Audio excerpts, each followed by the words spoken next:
Hello बच्चों, let's read this question. The question says option first both statement first and statement second are correct, option second first and second are incorrect, option third statement first is correct and statement second is incorrect, option fourth statement first is incorrect and statement second is correct.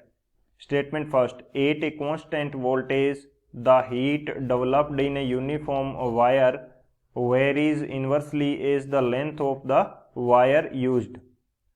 Statement second, Kirchhoff's junction law is based on the fact that during a steady flow of current, charges can neither accumulate nor originate at any junction of the circuit. तो इस question के अंदर हमें दो statement दिए गए हैं। उन स्टेटमेंट के अकॉर्डिंग जो हमारे पास वैल्यू है, इन स्टेटमेंट के अकॉर्डिंग जो हमारे पास ऑप्शन है वो हमें चूज करना है। स्टेटमेंट फर्स्ट के अंदर हमें दे रखा है कि कांस्टेंट वोल्टेज जब यूज करते हैं तो किसी वायर के अंदर जो हीट प्रोड्यूस हो रही है या डेवलप हो रही है वो वायर की लेंथ के इन्वर्सली प्रोपोर्शनल होती है। सेकंड हमें दे रखा है कि किरचॉफ का जो जंक्शन लॉ है वो इस फैक्ट पे बेस्ड है कि ना तो हम चार्ज को जनरेट कर सकते हैं और ना चार्ज को एक्यूमुलेट किया जा सकता है किसी भी जंक्शन पे। तो बात करते हैं फिर की कंसेप्ट की। की कंसेप्ट की यदि बात की जाए इस क्वेश्चन के लिए तो क्या की कंसेप्ट हम यूज करने वाले हैं? की कंसेप्ट की यदि बात करें तो फर्स्ट हम बात करते हैं कि जो हीट प्रोड्यूस्ड होती है किसी वायर के अंदर वो कितनी होगी। Heat produced in A resistance की बात करते हैं हम लोग। हीट प्रोड्यूस्ड या डेवलप्ड इन ए रेजिस्टेंस किसी रेजिस्टेंस के अंदर कितनी जो हीट है वो डेवलप होगी उसकी बात की जाए। मैं मान लेता हूं कि मेरे पास कोई एक वायर है। बेसिकली जब ये वायर है तो इसका कुछ ना कुछ रेजिस्टेंस भी होगा, तो मैं इसको एक रेजिस्टेंस के रूप में मान लेता हूं। तो ये मेरे पास कोई रेजिस्टेंस है, रेजिस्टर है, इसका रेजिस्टेंस आर है हमारे पास। तो जो हीट प्रोड्यूस्ड होती है वो क्या होगी? हीट जो प्रोड्यूस होगी उसकी वैल्यू होती है हमारे पास आई स्क्वेयर आर टी, यानी कि टी टाइम के अंदर इसके अंदर इतनी हीट डेवलप हो जाएगी। I is the current, R is the resistance and T is the time. एक तो ये कंसेप्ट हो गया हमारे पास। सेकेंड, यदि हमारे पास वोल्टेज गिवन है तो ये वैल्यू कितनी हो जाएगी? V square by R into T, V square by R into T, ये हमारे पास हीट की वैल्यू रहेगी। अब एक चीज यहाँ पे देखने वाली बात यह है कि आर जो है वो क्या होता है? रो एल बाई ए। यानी कि यदि मेरे पास कोई वायर है जिसका क्रॉस सेक्शन एरिया क्या है, ये वो सेम वायर है जिसके अंदर हीट प्रोड्यूस हो रही है, इसका क्रॉस सेक्शन एरिया मेरे पास ए है, लेंथ इसकी मेरे पास क्या है? एल है, और इसकी रेजिस्टिविटी जो है वो मेरे पास रो है। तो रेजिस्टेंस का फॉर्मूला आ जाएगा हमारे पास रो एल बाई ए। एक तो ये की कंसेप्ट हो जाएगा हमारे पास। सेकंड की कंसेप्ट क्या होगा? सेकंड की कंसेप्ट होता है हमारे पास किरचॉफ जंक्शन लॉ का। Kirchhoff junction law, Kirchhoff junction law, या इसको बोल देते हैं किरचॉफ करंट लॉ। शॉर्ट में इसको बोल दिया जाता है केसीएल, यानी कि किरचॉफ करंट लॉ बोल दिया जाता है। तो इसका क्या स्टेटमेंट रहता है कि किसी जंक्शन के ऊपर जो करंट है उसका एल्जेब्रिक सम क्या होगा? जीरो के इक्वल होगा। यानी कि उस जंक्शन पे आने वाली करंट की जो वैल्यू है, आने वाले करंट के सम की जो वैल्यू है वो किसके इक्वल होगी? जाने वाले करंट के सम के इक्वल होगी। तो इसका स्टेटमेंट क्या होगा मेरे पास? Algebraic some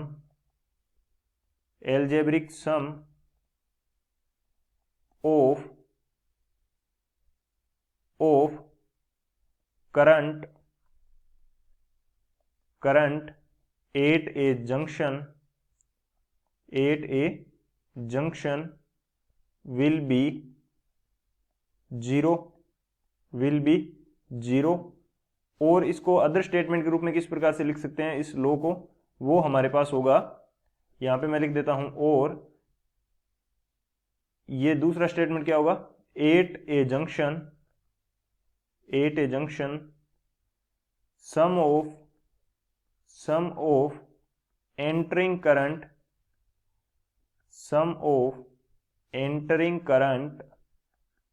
will be equal to sum of equal to sum of exiting current. तो ये हमारे पास कंडीशन रहेगी। फर्स्ट और सेकंड कंडीशन के अंदर यहाँ पे डिफरेंस क्या है कि यहाँ पे तो हम सेकंड जो हमारा स्टेटमेंट है उसके अंदर तो बोल रहे हैं कि यहाँ पे क्या कर रही है, जो आई एंटर कर रही है, जितनी टोटल करंट एंटर कर रही है, और वो किसके इक्वल होगी, आई आउटगोइंग के। एक तो ये कंसेप्ट हो गया हमारे पास। फर्स्ट जो हमारा स्टेटमेंट था उसके अंदर बात कर रहे हैं कि उस जंक्शन पे जो भी करंट होगी, चाहे वहां पे आ रही है चाहे वहां से जा रही है, तो उस जंक्शन पे जो भी करंट होगी उसकी वैल्यू किसके इक्वल होगी, जीरो के इक्वल होगी। उसका अलजेब्रिक सम क्या होगा, यानी कि algebraic sum of I is equal to zero. तो ये हमारे दो स्टेटमेंट हो जाएंगे। इनके अकॉर्डिंग हम बात करते हैं सॉल्यूशन की। सॉल्यूशन की यदि बात की जाए तो सॉल्यूशन क्या रहने वाला है हमारे पास, हमें फर्स्ट स्टेटमेंट के अंदर बोल रहा है, स्टेटमेंट फर्स्ट की मैं बात करता हूं कि जो ये मेरे पास कोई वायर है जिसकी लेंथ मेरे पास है L, यानी कि इसको मैंने रेजिस्टेंस के रूप में दिखाया। चलो मैं इसको वायर के रूप में दिखा देता हूं। इसको वायर के रूप में जब दिखाएंगे तो ये वैल्यू, इसका क्रॉस सेक्शन एरिया मेरे पास A है, रेजिस्टिविटी रो है और लेंथ L है, तो इसका रेजिस्टेंस कितना हो जाएगा, ये मेरे पास हो जाएगा रो L बाई A। अब मेरे को बोला गया है कि जब इसको कांस्टेंट वोल्टेज इसको प्रोवाइड की जाती है तो जो हीट प्रोड्यूस्ड होगी उसकी वैल्यू हमने क्या देखी थी, V square by R into T, यानी कि H is inversely proportional to resistance and resistance is directly proportional to length. तो H is inversely proportional to resistance and resistance is directly proportional to length. तो heat जो है वो inversely proportional हो जाएगी length के। तो फर्स्ट स्टेटमेंट जो है वो हमारा करेक्ट है। अब बात करते हैं हम लोग सेकंड स्टेटमेंट की। सेकंड स्टेटमेंट के अंदर क्या है कि सेकंड स्टेटमेंट के अंदर हमें बोल रखा है कि जो किरचॉफ का जंक्शन लॉ है वो इस फैक्ट पे बेस्ड है कि हम चार्ज को ना तो प्रोड्यूस कर सकते हैं किसी जंक्शन के लिए और ना एक्यूमुलेट किया जा सकता है, यानी कि चार्ज की वैल्यू क्या रहेगी, कांस्टेंट रहेगी। तो बेसिकली जो केसीएल होता है यानी कि किरचॉफ करंट लॉ है, जो कि बेस्ड है हमारे पास कंजर्वेशन ऑफ चार्ज पे, कंजर्वेशन ऑफ चार्ज। ये किस प्रकार से डिफाइन करेंगे, मैं यहां पे मान लेता हूं ये मेरे पास एक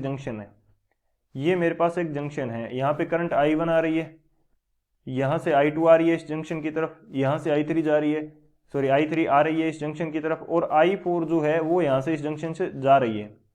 तो यहां पे टोटल चार्ज जो होगा वो Q1 plus Q2 plus Q3 plus Q4 के क्या होगा, इक्वल होगा टोटल चार्ज। तो टोटल चार्ज यदि Q है तो वो इन चार्जेस के सम के इक्वल होगा।